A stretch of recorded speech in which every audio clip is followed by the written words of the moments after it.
everyone, and thanks very much for coming back to my channel, and I hope you're all keeping well. You can let me know how you're all keeping down in the comments.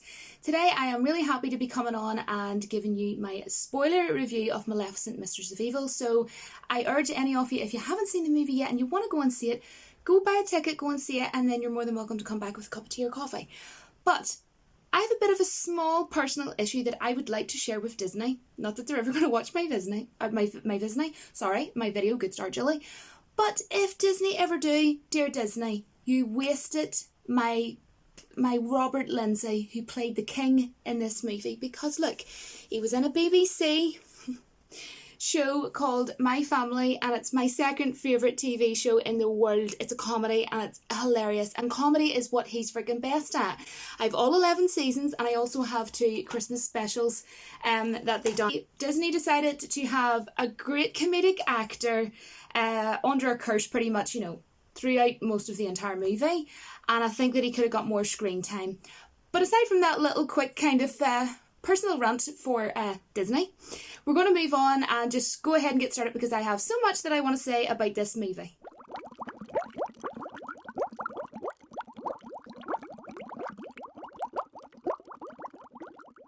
Wow, what a magical movie this was from Disney. And you know what, Disney?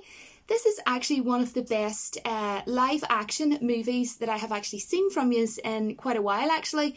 Probably since Alice in Wonderland and also Jon Favreau's Jungle Book. I think that this is how you show that you can actually do live actions and do them well. So thumbs up from me. I absolutely had a lot of fun watching this movie, and I really thoroughly enjoyed it. My boyfriend went with me as well. And he really loved it too, and we both pretty much give it we literally give it the same score out of 10. I always ask him, what would you give it out of 10? And we both give it a 7 out of 10.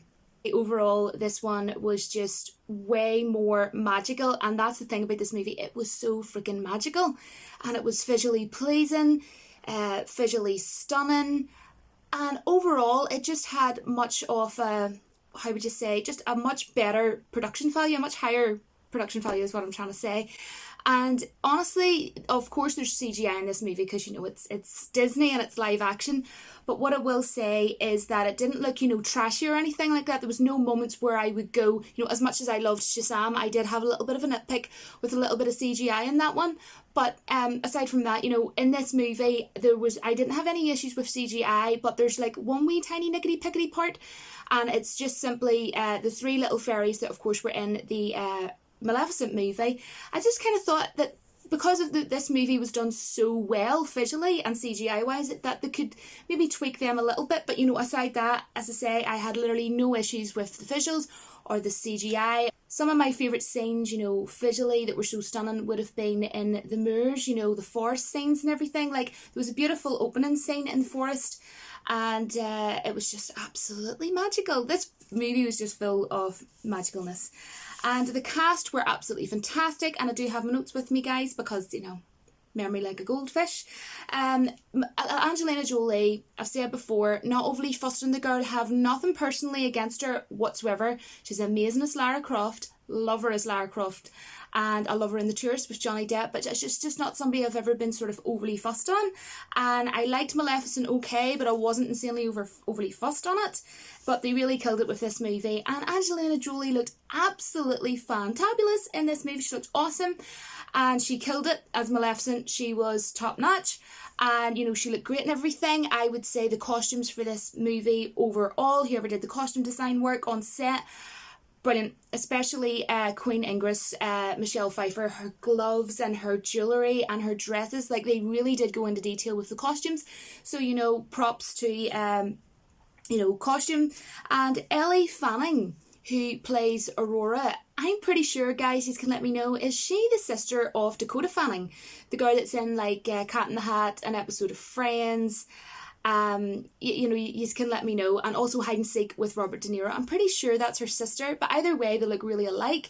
But wow, she is such a great young actress. Like, she is so talented, honestly. There was scenes with, I really liked her character, but there was scenes with her toward the end where she was really breaking down and in tears, crying, and she really moved me. And don't tell anybody, but I cried at the end. I cried for about 10-15 minutes, but Anyways, Michelle Pfeiffer, wow. Freaking well, Catwoman killed it in this movie. Catwoman was in this movie and she came out full part. Like, this woman, literally, Michelle Pfeiffer, love you. Literally freaking love you. You and Robert Lindsay were my two main reasons, apart from the trailer looking absolutely brilliant. I did trailer reactions. Apart from the trailers looking brilliant, Michelle Pfeiffer and Robert Lindsay were the two reasons that massively excited me. I was so happy. Michelle Pfeiffer was my favourite character throughout the whole entire movie.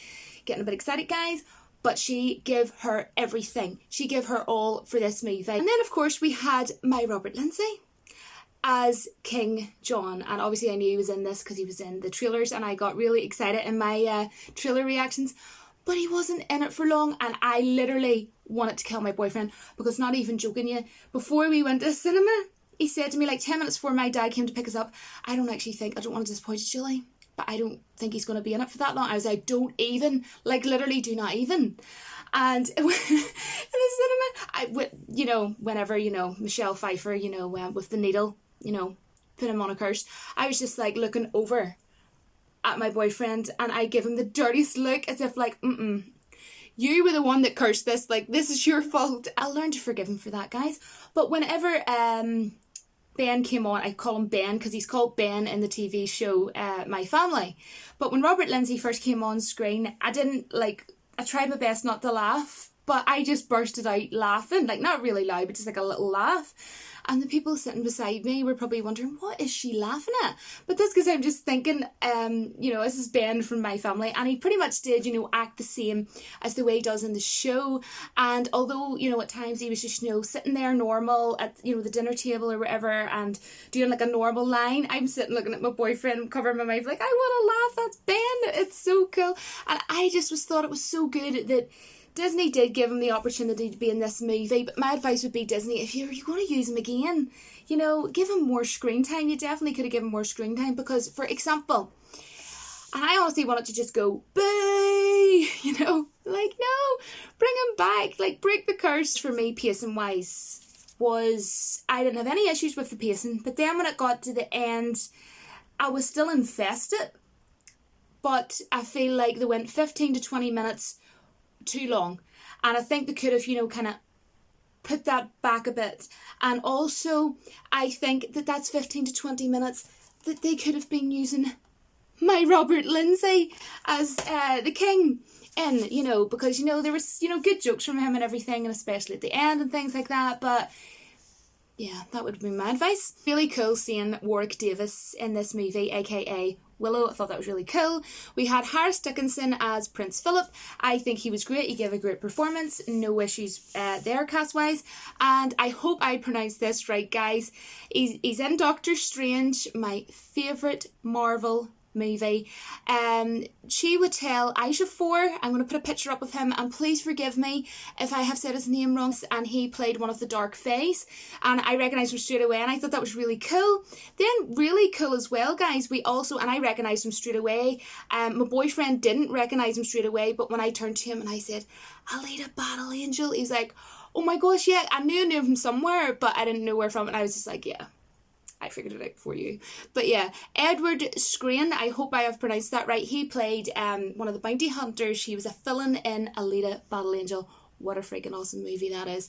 And I actually had no issues with the story. But one thing I want to really quickly say, and it is a bit of a nitpick, guys. Going to go on a little small rant. But basically, I think that the whole scene at the end, when the sort of wedding ceremony was getting sort of set up, it kind of seemed a bit, I don't know, it went a bit sort of slightly weak. And I also thought like some parts were a bit predictable, but at the end of the day, it was a Disney live action, it didn't really bother me. But, I think it was too coincidental the way Aurora just like left her room, went downstairs, and, seen all the mannequins sitting there, and then, she seen the one that was twisted, where it opened the door, and then she twisted it twice, and then she just randomly walked in, and obviously seen everything that, Queen Ingress was, a plotting. She could have maybe gone downstairs to look for a necklace or pretend she was looking for something, and then maybe she had stupidly left the door open, and then she went in and was like, oh, what's going on here and everything. I don't know. they could have thought of something a wee bit better there. So yeah, obviously the story was pretty much, you know, the prince, you know, proposed to Aurora, and that was really sweet. And then, you know, they were arranging a marriage. And of course, you know, you had the whole awkwardness of, you know, Maleficent going to the castle for a meal to get to know the king and queen. And, you know, then Aurora give, you know, Maleficent the scarf to cover up her horns, you know, which really did make her feel hurt, because it was kind of like her hiding who she really is, you know. And I thought that was really cool that they sort of added that part in. And of course, you know, Queen Ingress didn't want to have peace with the Fae, and, you know, behind their backs she was killing them with iron. And of course, you know, for Maleficent, you know, iron makes her weak and everything. So the two kingdoms basically were at war. And I loved the whole, you know, dinner scene, because of course Robert Lindsay was in that scene, and Maleficent. And I thought the chemistry between Michelle Pfeiffer and Angelina Jolie was absolutely fantastic. It's really cool. I loved that whole, you know, awkward scene with everybody, like, you know, oh dear, this isn't going to go too well. And I mean, let's face it, she was rattling her up. She really was, like, riling her and riling her and riling her. And then, of course, you know, she just freaking well lost it. And then it appeared to everybody as though Maleficent had cursed her, but obviously it wasn't. It was Queen Ingress. And then, of course, Maleficent, you know, took off out the window, and then she was hit from the top of the king and queen's castle, and then she plummeted down into the water. It was really cool seeing that. And then, of course, one of the dark fays came and captured Maleficent.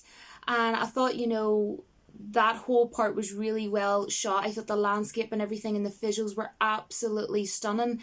And of course, you know, they had went there into hiding, you know, from the humans basically. What I thought was a really cool scene was, and this is the thing about the movie, it was really, really dark and mysterious, and I was kind of getting that from the trailers, and I was like, this looks really dark and mysterious. Mistress of Evil, Maleficent, Mistress of Evil, that's where they were going, because definitely the scenes obviously with the dark fays, you know, you really got that, you know, dark feel, and that, you know, you really tell, like, the cinematography was fantastic. Maleficent was just sort of standing in the dark, and, you know, she was, you know, thinking about Aurora, and then you seen Aurora, obviously, of course, the castle, and she was sort of thinking about Maleficent. And what was I thought was really well captured was I was gonna say Angelina Jolie, but whatever, Maleficent, you could see a tear coming down her eye, rolling down her cheek, but yeah, Aurora, she wasn't, you know, crying or anything like that. And it just really, something small and so subtle, but like really had a really good impact. I don't know why, I just really, really loved that they added that in. The ending of this movie was just absolutely fantastic, and it was actually kind of heartbreaking for me, honestly. But I really loved how, you know, they ended the whole movie basically and wrapped it up. But see, the scene, this is literally my favourite scene in the whole movie, was when Maleficent jumped in front of Aurora from, you know, to save her from Queen Ingress. And then, you know, she just like fades away into ashes onto the ground. But as she's fading away, the visuals were incredible. And she was just looking at her and she smiled. And it was just such a beautiful scene, honestly. I'm not even going to think about it. And then, you know, Aurora is on her hands and knees, breaking her poor little heart away, and she's crying. And then, you know, obviously, of course, you know, Maleficent is the daughter of a phoenix. So then, you know, the only way to bring, you know, a phoenix back to life again is you can use tears. And, you know, Aurora was crying, so you could see the tears on the ground.